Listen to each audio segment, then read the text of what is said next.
Hello everyone, welcome to ACE Online and welcome to Daily Current Affairs Initiative. So today we will be discussing of current affairs of 9th February, that is today, right? So before we go into the discussion again, as daily we will briefly see what issues we are going to discuss today, okay? I will also tell you from which subject this particular article is and whether it is related to the more analysis, I mean you need to know more analysis or it is just a factual thing, right? So there was a monetary policy committee meeting and there was some decision. It is related to the economy. You will see lot of questions for prelims. Of course, a little bit detailed conceptual explanation is needed. I will explain what actually is inflation, what is monetary policy and how it affects the economy. So we will detailedly discuss about this. This may take some time. I always add a little bit lengthy ones at the top and then the smaller ones, I mean which takes just 5 minutes, we will be adding it to the bottom, right? So this is from economy. Then again there is a white paper from Indian government, from economy only this also, but you no need to worry about too much details. There was a 54 pages document. Mostly it is political in nature, right? So praising the government or criticizing the previous government. So those are all not relevant for our exams. We just need to know the data, right? So I will be discussing a few things, what actually is a white paper and what are all the things that government has mentioned. A little bit more detailed factual things we will come up with a separate session for this particular thing, right? So we will just see the details of data in the next coming sessions, or we will have a separate session for this particular one. Here we will discuss in brief. Then Kisnuru forest disease, it is from Science and Technology Diseases. So this is very, very important from Science and Technology. Recently 2 people have died from Karnataka, so that's why it is there in news. Then Kaladan project, international relations, right, between India and Myanmar. We will see details what actually is. Then again free movement regime, same thing, international relations, again India, Myanmar. Then fisheries and aquaculture infrastructure development fund. This is a scheme released by government. So this comes under the schemes and initiatives of the government. Again same, Pradhan Mantri Matsya Kisan Samriddhi Sahi Yojana. This is also scheme. Yesterday was the last meeting of this parliament session. So tomorrow or today from tomorrow onwards, there won't be any too much news from Press Information Bureau. There will be a little bit less. Okay. So yesterday was the last and there was some initiatives or schemes launched by the government. Bharat Shri project, again schemes. So these 3 are from Press Information Bureau. Rest are from Hindu and Indian Express. Okay. We will also see some factual data. Finally, we will practice some questions, right? So I hope you people are ready, and if you have any doubts, as I said, so you can always ask here so that I can elaborate a little bit. Okay, fine. We will go with the first article for today, that is Monetary Policy Committee. Why it is there in news? That is very important always to know the context of the article. So the context is this: there is no change in interest rates by the Monetary Policy Committee. No need to worry. I will discuss what actually is interest rate, how it will affect, and then I will also discuss about inflation, monetary policy one by one. Just understand the context that there is no change of interest rate in the Indian economy for this quarter decided by the Monetary Policy Committee. So yesterday there was a report on this. That's why we are taking this. Before we go into, also it is focusing on maintaining 4% inflation. Okay. So before going into what actually is inflation and all, let's understand why there is a unchange in the interest rates. So I have just discussed that there is no change in interest rates. Let's understand, this is a bank. This is bank. Okay, private banks, like all the banks you can say, SBI or ICICI, and this is RBI. Okay, so this is RBI. And these are all the companies which are ready to invest in the, I mean these dots are number of companies, company A, B, C, D. So there's a lot of companies, right? So these are the final public. These companies produce goods to the people. Of course, it can be chappals, it can be shirts, it can be services like restaurants, right? So to produce these goods, final goods, these companies need money, right? So they need money. Where they will take? Most of the companies, of course, there are a lot of means to take money. Most of the companies take loans from the banks, right? So if they, for example, this company need 100 crore, so they will take from SBI, say for example. So they will ask for some interest rate. So we are giving 100 crores for you, just give us next year 110 crores. Okay. So these banks are working for interest, right? They want to gain interest, and these companies want to earn profit from the public. For that, they want money from the banks. Okay. Now, banks also does not have too much money. Yes, they do have, but if there are a lot of companies to take money, what they will do? They will take money from RBI. Okay. Again, these banks will pay some interest rate for RBI. For example, they are paying 5% interest rate to RBI. They will give for more interest, 10%, so that they can give back 5% to RBI, and remaining 5% they can earn from these companies, right? So this is the economical mechanism, how the interest rate works. So here you can see the context that there is no change in interest rates by the central bank, that is monetary policy. So here in this particular context, interest rate means interest rate given by RBI or taken by RBI from the banks. For example, this bank want 100 crore rupees.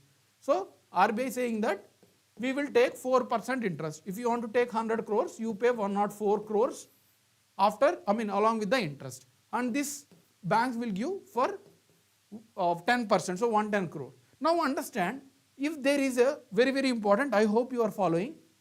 Very good evening. I hope you are clear with till now. So I am going ahead a little bit to make you understand. Okay. So here you can see that there is no change in interest rate. That means they are not changed. If there is a 10%, take an example. RBI has increased interest rate from 5% to 10%. So they are saying the banks that you need to pay 10 crores extra. If you are taking 100 crores, earlier they are giving 104 crores only. Now it is saying that we have increased the interest rate, so you need to give back us 110 crores. Will banks take money from RBI or they will wait? Because the interest rate has been increased from 4% to 10%, RBI is taking more interest from the banks. So banks will not take money from RBI because they have to pay more interest to the central bank. So that's why they don't have money, these banks don't have money, and they will give less money to the private companies. And private companies will not invest too much because they don't have money. So what will happen? There won't be more money flow in the economy. Okay. So if RBI is decreasing the interest rate, we just need 1%, 2% interest rate, you take money. Okay. So banks will rush to take money from RBI, and they will in turn give money to the companies, and companies will invest a lot in terms of goods production and service production. So if there are a lot of goods and if there are a lot of goods or a lot of money available with the corporates, there will be a higher amount of inflation. Inflation means increase in the prices of goods or services, that I will discuss in the next slide.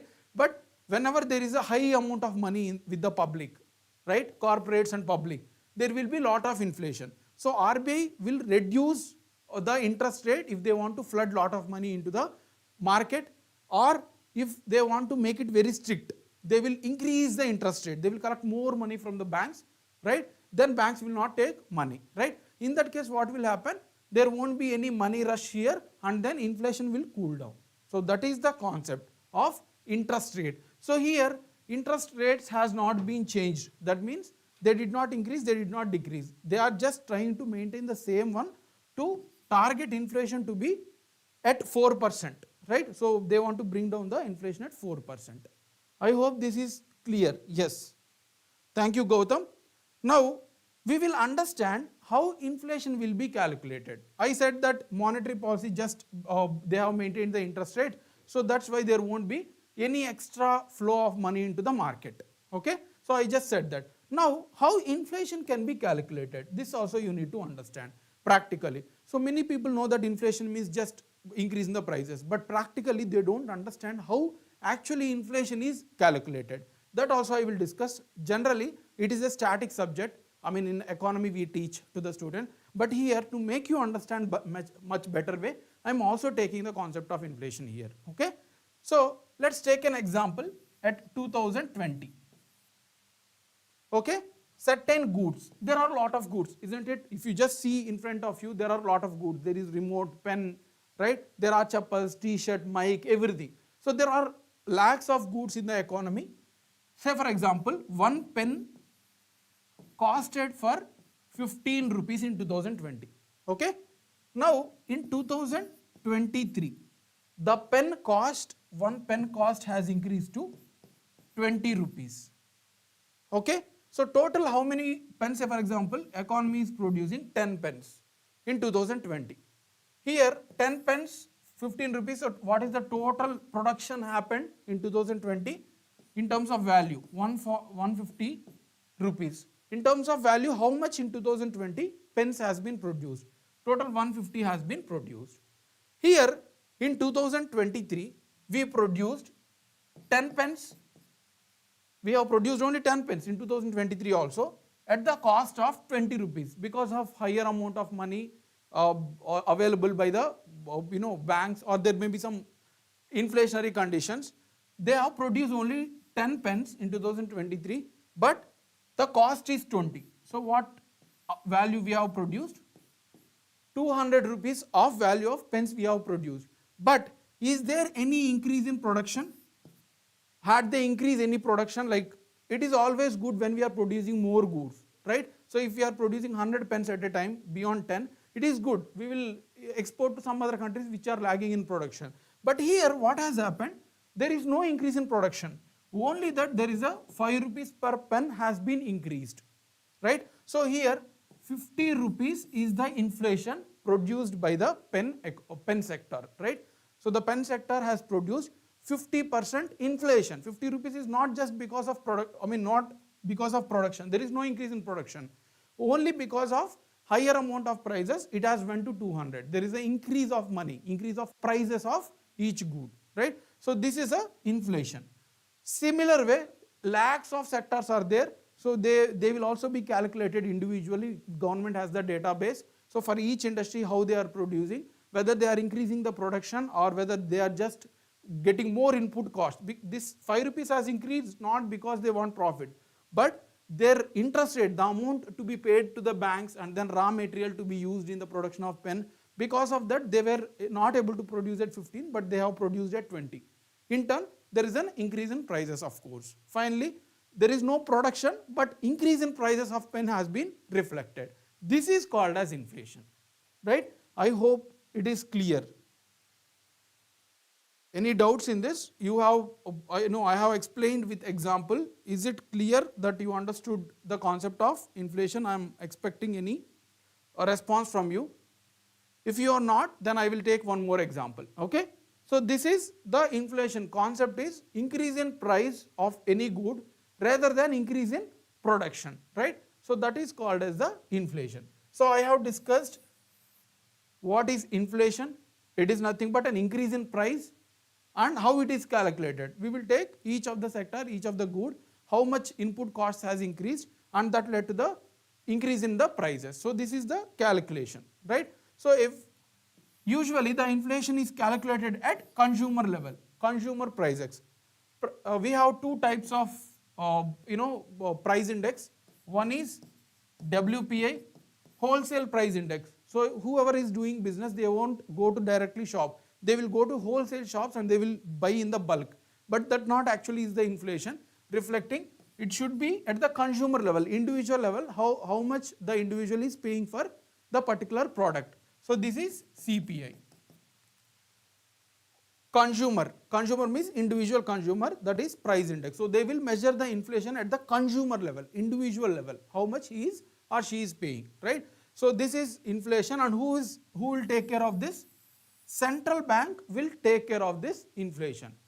How much to be maintained in the economy, is it should be reduced, because they have money, they have interest rate to give money to the banks. So Reserve Bank of India is the responsible for maintaining inflation in the country, right?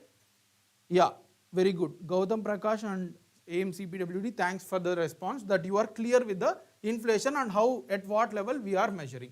Now, why did Monetary Policy Committee came into the picture? Okay, fine, already Reserve Bank of India is regulating it and they have changed the interest rate accordingly, they were able to maintain this. But why this monetary policy come into the picture now? Because RBI has a wider policy making. They need to take care of gold reserves, collaboration with the other countries, then repo rate, reverse repo rate. They have number of duties. They need to regulate NBFCs, they need to regulate Paytm banks. Recently the issue has happened. So RBI has number of duties to be done. Then what government has come into the picture, right? They have appointed one committee called Urjit Patel Committee. He is also the former governor of Reserve Bank of India. Government appointed Urjit Patel Committee and asked this committee to read or to study about the inflation. How should we go? Because after 2014, when there is a change in government, there was a lot of inflation. I mean, even from 2010 or 2011, there was a high inflation. So government want to tackle it. Because why? Inflation is always bad because it affects the poor people. Poor people will earn 1,000 rupees, right? But if there is any change in prices, there is a sudden increase in prices, they are getting only 1,000 rupees. Rich people are getting more money, more profits. But poor people will suffer when there is a high amount of inflation in the economy. So government want to reduce the inflation and asked Urjit Patel Committee to read and submit the report. What they have submitted? They have recommended that we will establish a separate committee. Within RBI, we will establish a separate committee to take care solely of inflation. This committee will not have any other duty except for tackling the inflation in the economy. So Urjit Patel Committee has recommended this and government has accepted it. So accordingly, they have changed the act, they have amended the Reserve Bank of India Act 1934 and gave statutory status to the Monetary Policy Committee. So after recommendation, government accepted it. Okay, we understood that we need to have a separate strategy. So we will amend and we will establish a Monetary Policy Committee to take care of inflation separately within RBI. Okay, so that is the background of Monetary Policy Committee. Now, what is the objective? I already told that they have to take care of inflation. For that, they need to know how much interest rate to be kept. Interest rate here means, I already discussed, the interest to be collected from the banks by RBI. Whenever they want money, they will give and ask for some interest.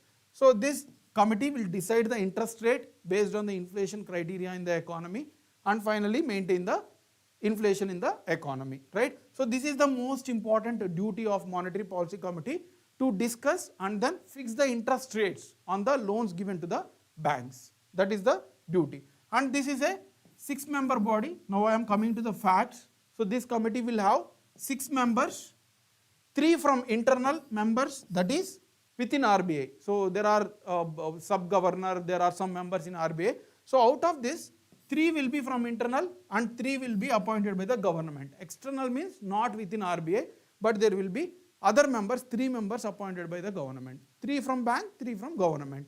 So among these 6, they will decide based on the majority. So 6 people are there.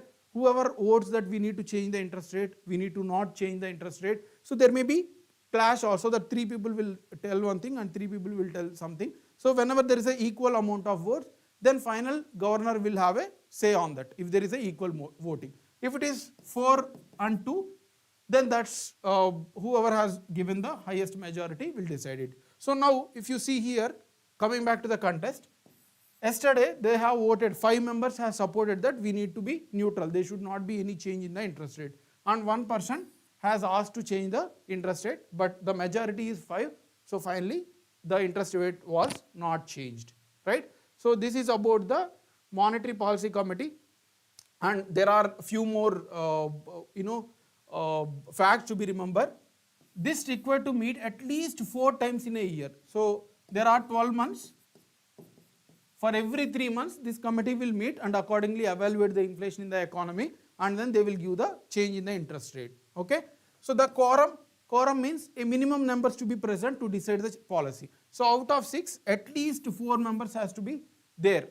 If 2 people are absent, then at least 4 among them they will vote, and accordingly they will change the policy whenever they want, right? So this we have already discussed. Once in every 6 months, one more important thing, once in every 6 months, RBI has submit a report to the government regarding the inflation and whatever the decisions has been taken by Monetary Policy Committee. Okay. So is there any doubt in the Monetary Policy Committee and how it works? What is the duty? Right? I hope you are clear. Now, what we will do, we will see some observation yesterday, what the committee has noted. Yesterday they met and they have observed few things, why they have maintain the same interest rate. So we will understand this facts as well. So they met and they said that they have projected inflation to 4.5% by financial year 2025. So by next year, April 1st, there will be inflation of 4.5% from 5.4% this year. This is very important. What is the current inflation in India? That means there is a 5.4 raise of percentage of rise in the prices. So if there is 100 rupees per t-shirt, so it went for 105 without any increase in the production, it has raised to 105 rupees. So this is to be aimed to reduce it to 4.5%. It was expected, and GDP growth will be 7%. So the amount of production increase will be 7%. So this was estimated by the committee yesterday. And they have also decided to keep policy rate unchanged at 6.5%. That means if any bank, SBI is taking amount from the RBI, they need to pay 6.5 interest rate. So if they are taking 100 crores, 106.5 crores has to pay back to the RBI. So they haven't changed. This was already existing, and the same amount of interest they have remained, right? So these three numbers are important. How much inflation is at present, how much GDP growth was expected by the Monetary Policy Committee, and what is the interest rate that they are going to collect from the banks if they are taking money. So these are the three facts that you can remember. Yeah, so AIMS CPWD, you have asked one doubt that who decides the MPC committee members. See, 3 members will be decided by the RBI governor and 3 members will be appointed by the government of India. So 3 members will be projected by the concerned bank, Reserve Bank of Governor, and then 3 members will be by the government side. Gautam Prakash, you said no. Is it a sign to explain me again, or whether you are clear with the concept? You can comment, so accordingly I will explain. Yeah, so these are the data we have discussed.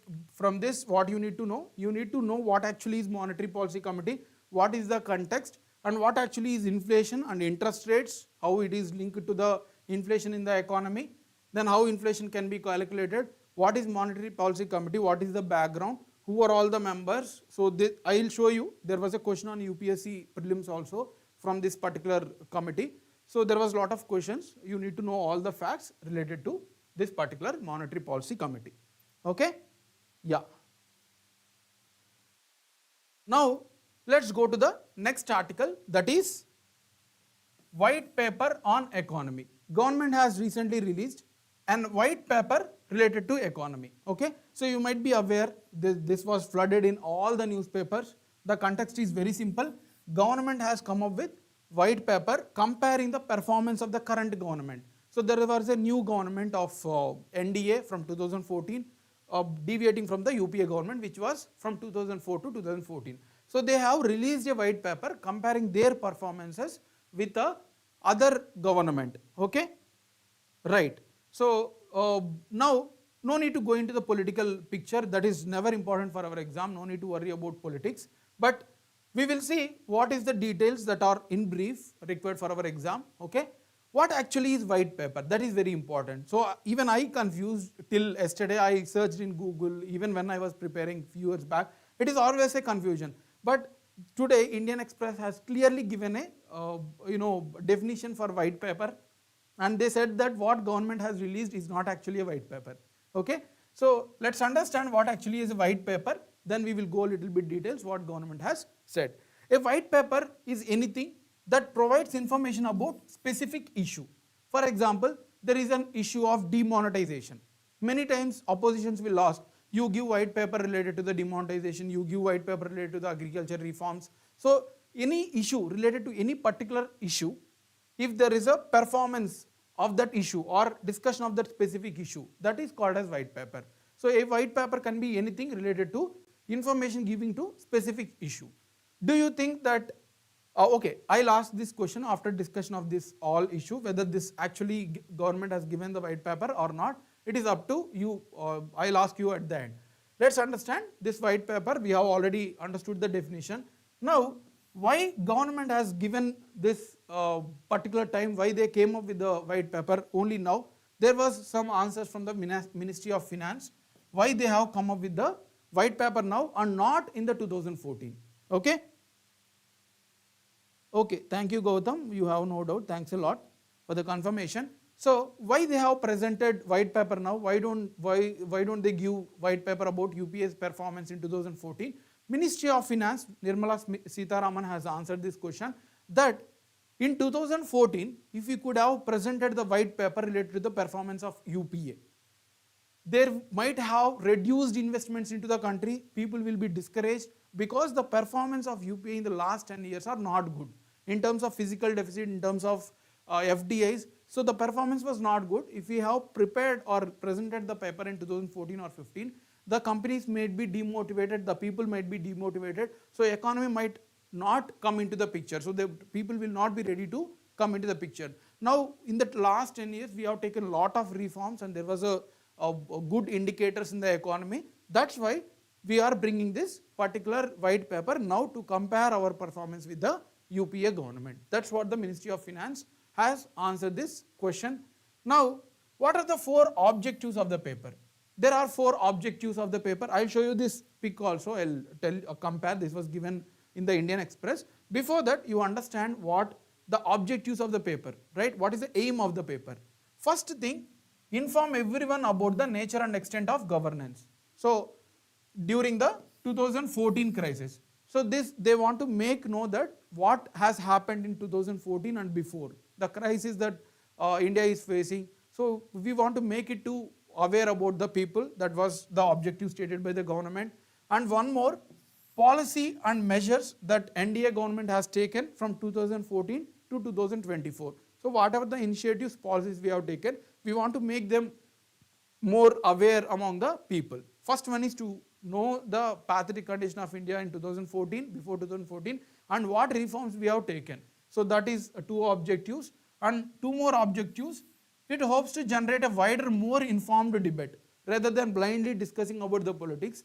It want to make people aware about the data and then compare the 2 governments and accordingly you debate it with rational manner. So that is the third. And then national development with new aspirations and inspirations. So they want to give that we are going to forward with the good number of indices in the coming year, that they want to make known. Here Indian Express has quoted some data in a contradictory way what government has said.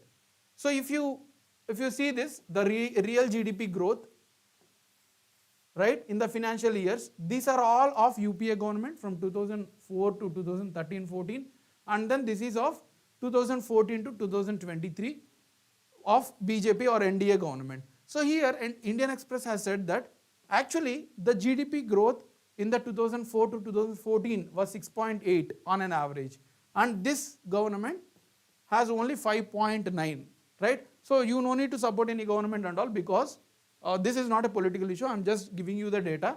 This is an average 6.8 growth, and here it is a 5.9% growth of GDP. So GDP growth was actually more in 2004 to 2014. Here it is little bit less. But government has said that it is not only the GDP. You cannot consider only GDP. How much poverty, how much other infrastructure, all these things. And we had a COVID during 2020-21, so that there is a complete halt of GDP. Even with that catastrophic effect, we were able to maintain 6%. And also there was a demonetization. Again, there was a less GDP growth. So that's why there are some reasons that we were not able to achieve the growth. But when we compare to the actual data, it is more in that particular years. Okay. So this also, this is the white paper about this particular thing, and some important notable points government has noted. That also we will see in brief. So they said that UPA government abandoned economic reforms. Okay, this slide will give in a much better understanding. See here, so this white paper said that abandoned 1991 reforms after coming into the power 2004. So whatever the reforms that we have taken, ease of doing business, increasing FDI. So during 1991 reforms, when India faced the financial crisis, so the reforms were actually reversed during 2004. That's what the white paper has said. And in quest of achieving higher growth, So with the aim of achieving higher growth, like more GDP and then more economical growth, they were not able to achieve other things like fiscal deficit. The government debt has increased. So who will bear the burden? Public will bear the burden. So in the aim of trying to increase more growth, they have ignored the macro indices, that revenue expenditure and then increasing revenue expenditure and then debt, all these things they have ignored. Also, inflation raged across the country. So 2004 to 2014 they said that there was a higher inflation, okay, more than 9-10% we have faced, and then there were bad debts, right, and then banking crisis like Vijay Mallya, Mahil Cholsky, whoever, like the people who took the loans and went away to other countries. So the amount we have lost, there are debts, there are NPAs, non-performing assets, right? So that also the report has noted. And then there are also depletion of foreign exchange reserves. We need to store certain foreign rupees like dollars, euro, because India will not produce all the goods. Some goods has to be imported, right? Like petroleum, we don't have any reserves. So if you want to get petroleum reserves, you need to give the dollars rather than rupees. So that foreign exchange reserves which we are storing, were not able to, they have depleted, right? So that government has said that that was depleted. Actually, it was depleted from 20 months import cover to approximately 8 or 7 months import cover. It dropped during 2004 to 2014. So all these things has said that UPA government has not performed well.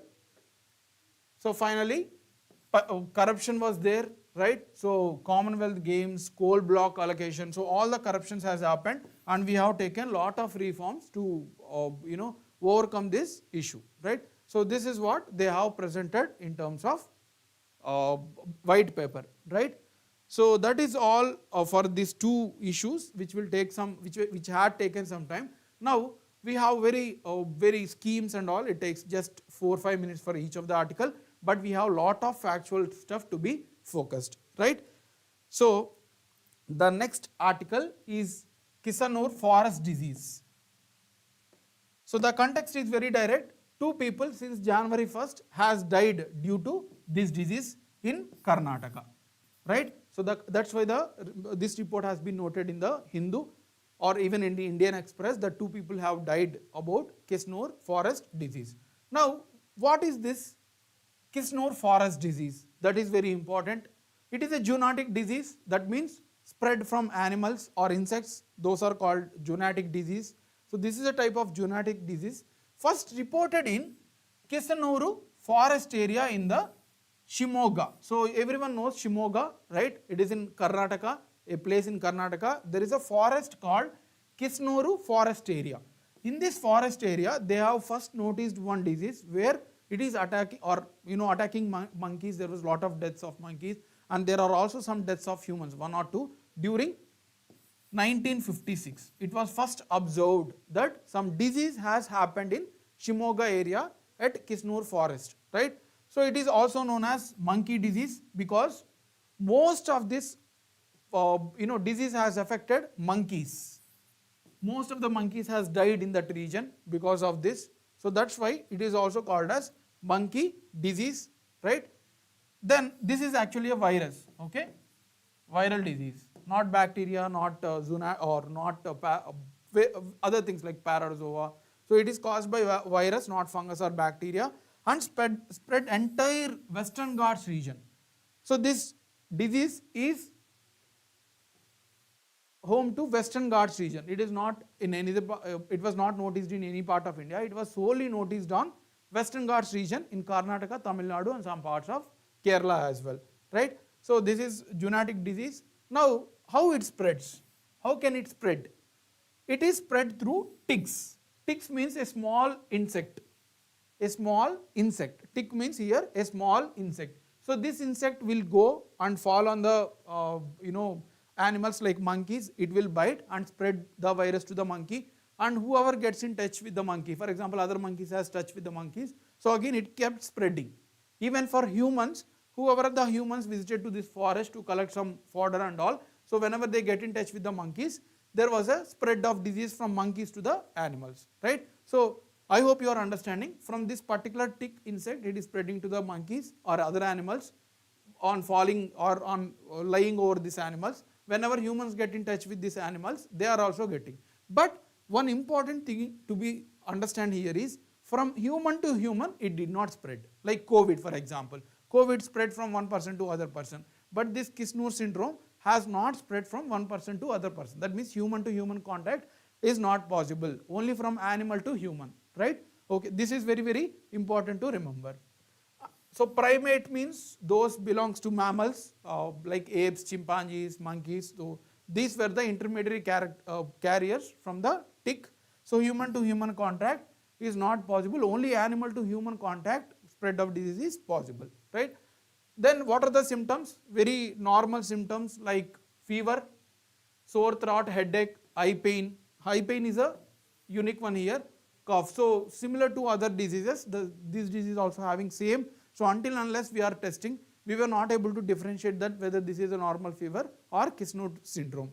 And in worst cases, there is a bleeding from nose. So from nose there was a bleeding as well, right? So these are the symptoms. And is there any treatment? That also we need to know. There is no specific treatment. Till now, there is no specific treatment, only that in case that they will be isolated and then give some medication like fever and then with good food and hygiene. That is the only thing, there is no specific treatment. And there was also development of some vaccine. Initially they developed vaccine, but it is not efficient in treating that particular diseases. Okay, the vaccine could not able to control the disease, and now ICMR, Indian Council of Medical Research, are still doing the research to develop the vaccine, right? So this is about the Kisnur syndrome disease. Any doubt in this? Okay. If not, we'll move to the next Kaladan project. So I hope you understood what actually is Kisnur forest disease, right? From where it is carrying and who are affecting, how it is spread, what are the symptoms, and finally what is the treatment related. So any statement based questions can come from this particular Kisnur syndrome disease, or some facts also they may ask in the exam, right? Next one, Kaladan project, very, very important for from international relations point of view. So let's understand the background first. Context is related to the background only. A few years back, the Myanmar elected prime minister was sacked and Myanmar was occupied under the military, right? So now military is ruling in the Myanmar. There is no democratically elected government. It is completely under the military hands, and there are some rebel groups as well within Myanmar that we don't want military rule in Myanmar. So there was clashes. That's why government of India also could not able to directly contact the Myanmar, because it is not under the democratically elected government. It is under the military hands, right? So that is the context that this project, the Kaladan project, has halted. So there was a effect on this implementation of this Kaladan project because there is no proper context between the India and Myanmar due to military rule. That is the context. There was a report in the Hindu about this particular project. It has halted because of lack of support from both the governments. Now the questions can from what actually is Kaladan project, why it is, what are the objectives, what are the facts related to this, you need to know for the exam. Okay. So the main aim is to link India with Myanmar through Bay of Bengal, right? You can see here the next diagram. First we will understand the diagram so you will know easily. Here we have Calcutta port, right? And we have Bangladesh in between. So if you want to go to Myanmar for trade, either you need to go through this area and then contact, or through Bangladesh by taking permission from Bangladesh, or you can directly contact through port. So government aim to connect between Calcutta and Switte port in Myanmar. So they want to connect this Switte, but in this case what will happen? This region will be ignored, isn't it? So they cannot include this area into the development. So that's why this was extended till this region as well. They want to connect this as well, right? So here we will discuss the components. Just understand that it is connecting Kolkata to Switte in Myanmar, and from there it is also connecting the northeast region. Okay, so that you need to understand. Now we will see some facts related to the project. First fact we have already discussed, that it want to link Myanmar with India through Bay of Bengal. It aim, what is the aim? It is very simple. They want to create multi-mode transport shipment. Multi-mode means not just waterway. It will be waterway, it will be railway, it will be roadway, right? So connecting different modes of transport is nothing but multimodal transport. So they are connecting waterway along with the railway and landway as well, right? So to enhance the shipment, to increase imports and exports from Myanmar and India. So there will be some goods which are produced by Myanmar, right, like critical minerals, and India will have agricultural goods. They want to make it much faster exchange between India and Myanmar. That is the objective, right? So they are going to cover northeastern part of India. So everyone knows that northeastern part of India is yet to be developed completely. So in this project, there is also benefit for the northeast India. As part of this, it will link Calcutta port with the Switte port in Myanmar, right, of 500 meters kilometers length. So this length is, where is this? Yeah, this length is 500 kilometers, okay. So this is also important fact. And few more, the project envisaged 4 stages, very, very important to be remembered. I hope you are following it. Okay, so there are total 4 important stages. First stage is Calcutta to Switte. So observe here, Calcutta to Switte. First one, there is a Switte here, port and Calcutta. This is the first link. Then second link is Switte to Paletwa. Switte to Paletwa through waterway. There is a Kaladan river. Kaladan river. Here Kaladan river passes from here, which drains into the ocean, Bay of Bengal. So from here to Paletwa, there is a Kaladan river. Through Kaladan river, they want to develop the inland waterway. Here it is out, that is coastal land, coastal transport, then inland waterway. From here, they want to develop a roadways as well, right? So third one will be Paletwa to India-Myanmar border. From here, Paletwa to India-Myanmar border. From there, finally to Aizawl. So total 4 are there.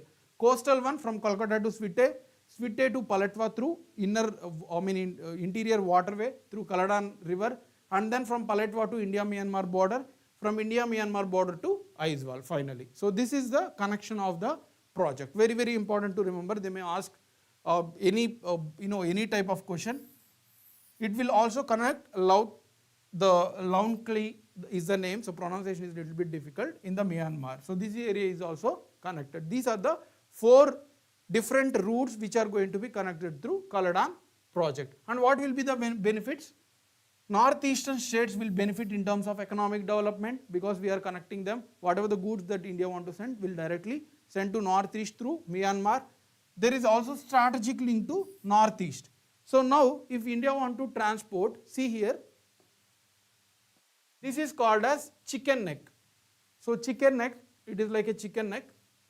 India, if want to send the goods from mainland to northeast, it is taking too much amount of time. And here there is a very rush of goods, very small thin roadways, because here Nepal and Bangladesh is there. It is taking too much time. So government want directly connected to this region through Myanmar, right? It will also reduce the congestion and increase the roadway transport to northeast region. Strategically also can maintain, like if China, any other countries are having, so India's presence also will be there. So these are the benefits of the project, right? So what we have learned from this, we have learned the background why there is an issue with the Kaladan project and what actually is Kaladan project, what are all the benefits, right? So what are all the facts related to that, and then 4 connections within the Kaladan project, and finally benefits of the Kaladan project. Any doubts? Okay, now let's move ahead to the next article. Free movement regime. Okay, free movement regime. The context is again simple. This was already covered last 10 days before. This was in news, but now finally Ministry of Home Affairs has removed the free movement regime between India and Myanmar, right? So from between India and Myanmar, they have completely halted the free movement regime. Before going what is actually free movement regime and all, you need to know which are all the states connecting with the Myanmar. In exam they will ask, for sure I am expecting in coming exams, there will be a lot of questions on India-Myanmar border which became an issue. So here, first one which is connecting Myanmar is Mizoram, then Manipur, Nagaland and Arunachal Pradesh. So total 4 states are in touch or in border with the Myanmar. Very, very important. Mizoram, Manipur, Nagaland and Arunachal Pradesh. So this is the border between India and Myanmar. Now let's understand the free movement regime. So here, before independence, like when we are under the Britishers, there was lot of tribes residing in India-Myanmar border, lot of tribes, and they used to move. They have the same ethnicity. The same tribes of Kuki, which are living in Northeast India, are also present in the Myanmar. And there are number of tribes who are residing in Myanmar and India border, and they have relations each other. Okay, so like India and Pakistan, how they are interrelated earlier before independence, the same way there are tribes which are sharing relations between the two countries. So here they are facing difficulty after fencing, after not fencing actually, after dividing the boundary. So someone, if from Myanmar, they have relatives in India, they need to take permission from Indian government and they need to enter the boundary. So for that they will actually stop. Okay, rather than going, they will halt their plan to go there, right? So it became very difficult for tribes to move from one border to other border. Government of India and Myanmar, after democratic elections, Aung San Suu Kyi, right? So she got elected as a prime minister, chancellor. So there was a democratically elected government. There is no issue, and they have come up with free movement regime in 2018, that up to 16 kilometers. For example, if there is a border here, this is Myanmar and this is India. So up to this person from Myanmar can enter up to 16 kilometers to India, and also Indian from India to Myanmar can travel up to 16 kilometers. So they have agreed that they will allow the tribes to move between India and Myanmar up to 16 kilometers. So it has benefited a lot. They were able to generate revenue because the crafts, the goods that they produce exchanged, and the cultural relations also improved between tribes in India and Myanmar. So it was very positive thing for few years. But after that, what has happened? The government was taken by the military, right? And there were a lot of rebel groups, right? So there was also rebel groups, and there was a smuggling, drug trafficking, illegal immigration, right? And then gun running. So there was a lot of illegal activities after allowed by both the governments, and then it went to the military hands. There was a Rohingya migration illegally. So lot of issues has been faced, and then Kuki-Chin groups fights in the northeast region because of illegal migration and all. So there was a clashes. So finally government is feeling that this is not the way that which we have planned, and we will halt this project of free movement regime. So that is the conclusion. So what's now? Experts are saying that we need to modify it accordingly rather than completely halting it. We will modify, and according to the need, according to the suggestions, we have to make it, because disconnect between the tribals will actually make into the more violent activities like anti-national elements, right? So experts saying that we need to make it more friendly, and then we need to regulate properly, right? So that is, yeah, that's what I'm telling. Engg, right? So there was a difficulty name, Yan C, a woman. She was in jail for more than 25 years under the, actually Myanmar was under the military before 2014 or 15, right? She was in jail for 25 years. After that there was agreement, there was that we will allow the elections. So there was again democratically elections. She became the prime minister, but again after 2 years immediately military has taken over her. Okay, so you can see here, I think in Kaladan project I have added the here. So she was the prime minister then, Engg, right? So she was the prime minister of that time, but now it was discontinued because of the issues that India has faced from this agreement, right? So I hope it was clear from my side. Now moving to the last 3 schemes which was taken from PIB. This is more of facts rather than of explanation. You need to know the factual things. I will just tell you what are all the important things. Government has extended the Fisheries and Aquaculture Infrastructure Development Fund. Okay, so that's why it is there in news. It has extended for another 3 years up to 2025-26. Already the fund was created, this fund was created with 7522.48 crores. Okay, we will see for what this fund was created and what are all the benefits that people has got. But this is the funding given by the government, but not full fund was allocated in the last few years. So there is still some remaining fund, and this fund was going to be released in the next 3 years. Okay, this was the planned fund, but not complete was done in the expenses. So still there is some amount government has extended with the 939.4 crore. Now what we need to know about the scheme? Who launched this? What is the authority? Which authority is associated with it? And what is the objective of the scheme? That we need to know. So this fund was created in 2018-19. This is also important. It was created in 2018-19 with 7,522.48 crores. And what is the aim? They want to address the lackings in the infrastructure gaps in the fishery sector. So if you see fishery sector, it is completely unorganized. There is no proper infrastructure in terms of cold storage or transit. It is completely unorganized. Government want to critically address these infrastructure gaps in the fishery sector so that they can produce more fishes and then economy will boom. So they also kept the aim to boost fisheries production from 11.4 million tons. So in 2018-19 it was 11.4 million tons. They aimed to increase it to 15 million tons by 2020 and then 20 million tons by 2022-23.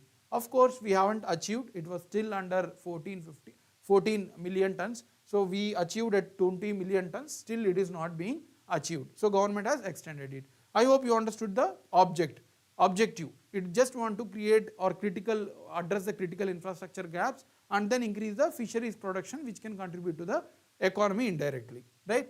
So this fund was created with NABARD, National Bank for Agriculture and Rural Development, along with National Cooperative Development Corporation. So these two organizations were giving funds to the bank, and banks are giving loans for the fishery sector, right, to create the infrastructure. So that is the the things that you need to know for the agriculture infrastructure, fisheries, aquaculture and infrastructure development fund, right? So that is about the scheme. Next one, Pradhan Mantri Matsya Kisan Samriddhi Sah Yojana. Already there was a scheme, Pradhan Mantri Matsya Sampada Yojana. Under that they have created a sub scheme yesterday only. So we need to know. So that is the context. They have created the sub scheme of Pradhan Mantri Matsya Kisan Samriddhi Sah Yojana. So we will understand what is actually the scheme is. It is central sector scheme. That means 100% funds come from the center. There won't be any burden on the states, right? That is the scheme created under the Pradhan Mantri Matsya Sampada Yojana sub scheme. And what is the objective? That is the most important thing if you are learning the scheme. The main aim is to formalize the fisheries sector and supporting fisheries, micro, small enterprises. So already Pradhan Mantri Matsya Sampada Yojana was having broader objective of developing fisheries, right? So here they are now specifically focusing on formalization. That means bringing all the fishery sector under rules and regulations. Formalization means, see, if you see the different business like Pani Puri and all, they are completely unorganized. There is no rules and regulations. There is no tax payment from those. Now government want to bring this fishery sector under rules and regulations so that they will also gain tax, and in turn the people involved in the business also will be benefited, right? So the illegal activities will be removed. And also they want to support small enterprises. Whoever has started with small business in the fish sector, they want to support it. For this they have allocated 6,000 crores in total, right? So these are the two objectives of the scheme. Now out of this 6,000 crore, 50% will be given by the government with the support of World Bank, and rest of the 50% they are expecting from private sector. Like any private, you can go and invest and then you can get the profit, right? So this 6,000 crores, 50 will be coming from government and World Bank and 50 is expected from private sector. This will be extended for 4 years from 2023-24 to 2026-27, right? So there are 4 components we have already discussed: formalization of fishery sector, and then supporting micro enterprises, adoption and expansion of fishery products, safety, because there is lot of toxicity as well. So government is also want to focus safety, and finally project management and monitoring, right? So very brief facts from this particular scheme, right? Next, last scheme for today. After this we will see some facts and then we will solve the questions. Bharat shared repository of inscriptions. So inscriptions means, you might be aware, some 1000 years back we have a lot of inscription. We used to write on palm leaves, and then in the inscription we used to write historically, right? So India is a very diverse country. We have a lot of culture from Jammu Kashmir till Kanyakumari and Arunachal Pradesh to Gujarat. We have a lot of inscriptions, like kings like Ashoka has inscribed, right? So government has launched a scheme in budget 2023-24, not this year budget, okay? Don't confuse. Last year budget. This year budget is called as 2024-25 for next coming year. This is 2023-24, last year budget. They aimed at 67,461 inscriptions. They want to make it in terms of a museum. They want to collect all these and keep at single place so that we preserve our culture. So the objective is this, to digitalize, because physical things will lost but digital things will not lost. We can store it in cloud, we can store it in computers, so that it can be survived for the next generations to get proud of about our culture and history. So government want to digitalize the manuscripts or inscriptions that were found across India. So for this purpose, Bharat Shri is going to be set up under Archaeological Survey of India. Full form also you can know, Bharat Shared Repository of Inscriptions. So it will be created under Archaeological Survey of India in Mysore. This fact is also very important, right? So to preserve our inscription in form of digital, government is going to set up under Archaeological Survey India in Mysore, okay? So it was launched in budget 2023-24, and there is no separate budget created for this particular project. Whatever the amount given to Archaeological Survey of India, within that money, this Archaeological Survey is going to spend on money, right? Without any separate budget, they are going to digitalize these inscriptions, right? I hope that is clear. Finally, we are moving to the factual. Yes, you are welcome, CPWD, right? So we will see some factual stuff. This is the factual data given by PIB, last two. So we will solve some MCQs and we'll end the session. So they have given data related to MSME sector, micro, small, medium enterprises. The share of MSME for GDP. So how within GDP, how much medium, small and micro, medium and small enterprises are contributing. For GDP, they are contributing 29%. Out of 100% GDP, they are contributing 29%. This will be asked in the exam. So if you see the trend, it was maintained approximately the same in 2017, 29.7, then increased, again during COVID it decreased, right? So trend is volatile, there is no sustainable or continuity, but at present they are contributing to 29.1% of total GDP, MSME sector.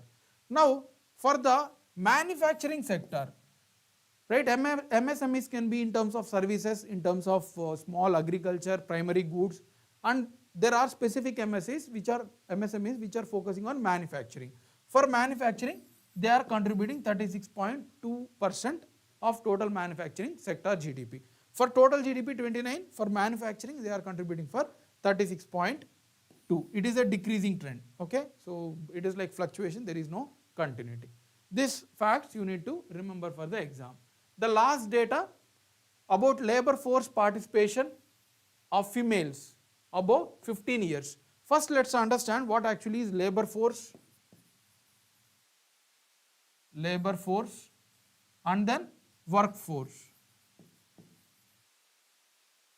Labor force are those people who are eligible to get employment, right? So all the people who are eligible to get into employment are called as labor force.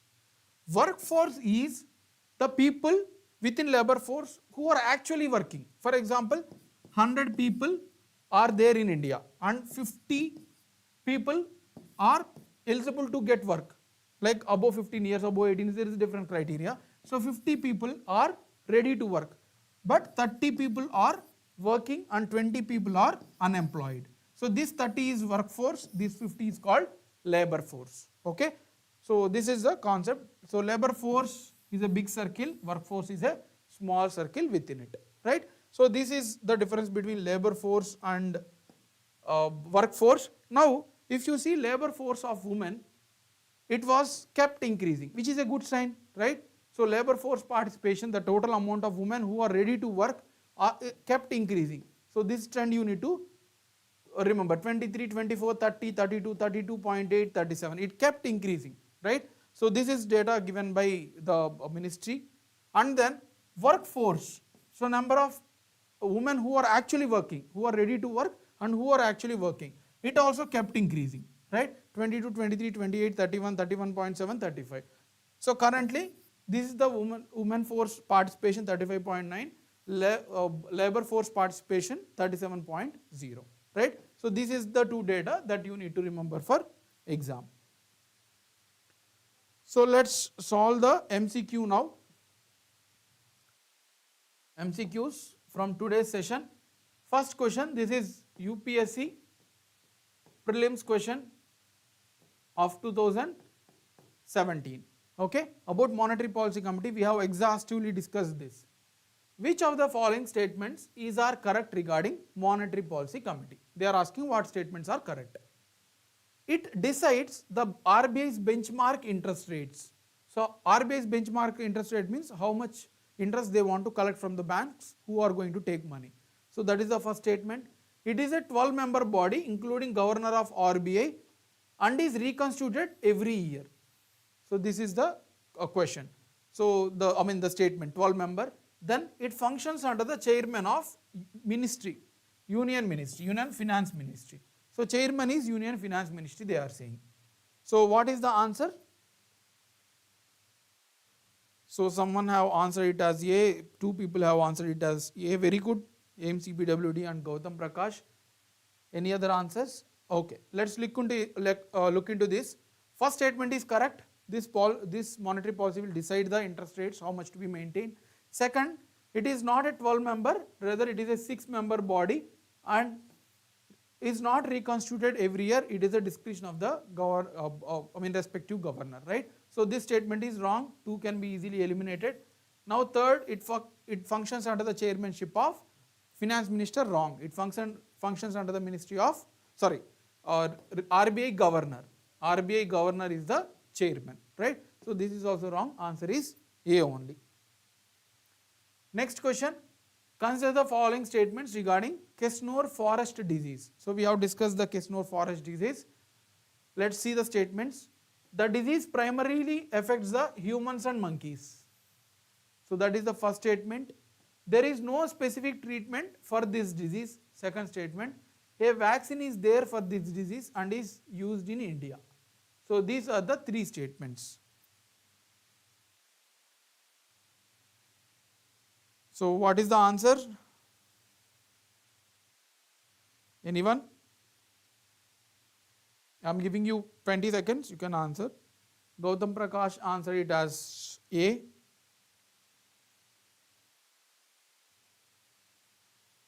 And AMCPWD again A. Fine. Let's check this. Yes, it primarily affects humans and monkeys. Correct statement, we have seen this. There is no specific treatment of this disease. This also we have disease. There is no vaccination. There is no medication.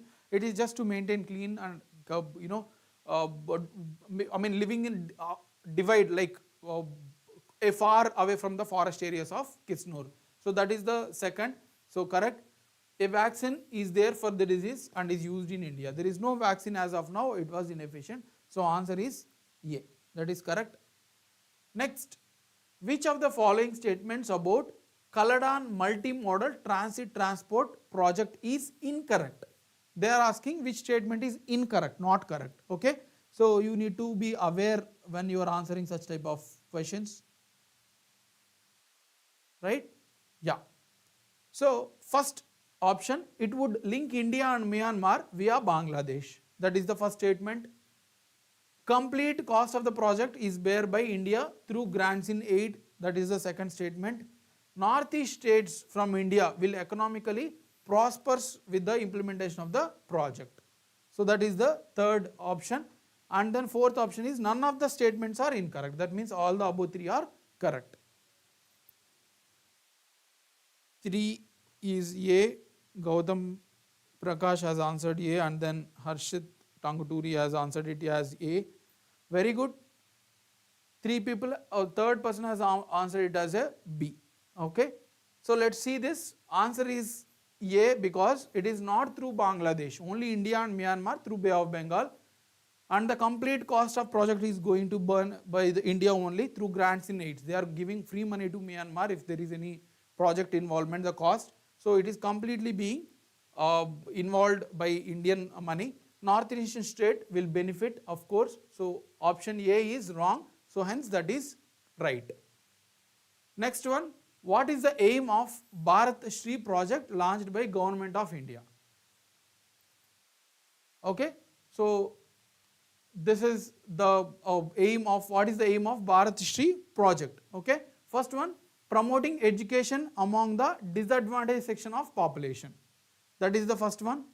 Enhance formalization of fisheries sector, creating a database for cultural diversity of Indian states, digitalization of ancient inscriptions of India.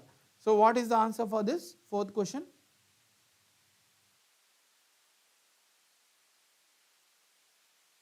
Fourth one is D. Someone have answered it. So let's check. Promoting education, no, this is not the case. Enhance the formalization of fishery sector, creating database for cultural diversity in Indian states, no. Digitalization of ancient scriptures in India, right? So answer is D.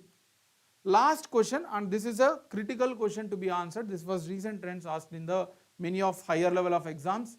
Consider the following statements.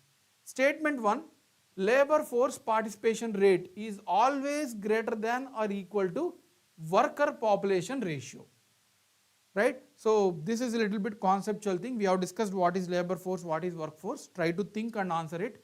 Labor force participation rate is always greater than or equal to worker population ratio. That is the statement 1.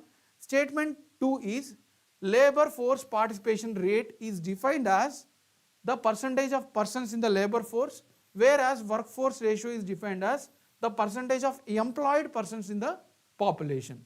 So they have given 2 statements and they are asking statement 1 and 2 are correct, and the correct explanation in the first statement. Statement 1 and 2 are correct, but 2 is not correct explanation.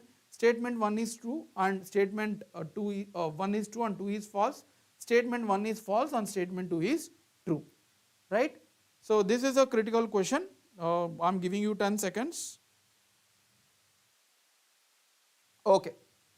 So labor force participation rate is always greater than or equal to workforce population. Yes. So labor force is nothing but people who are ready to work. They are always more. And workforce is just who are actually working.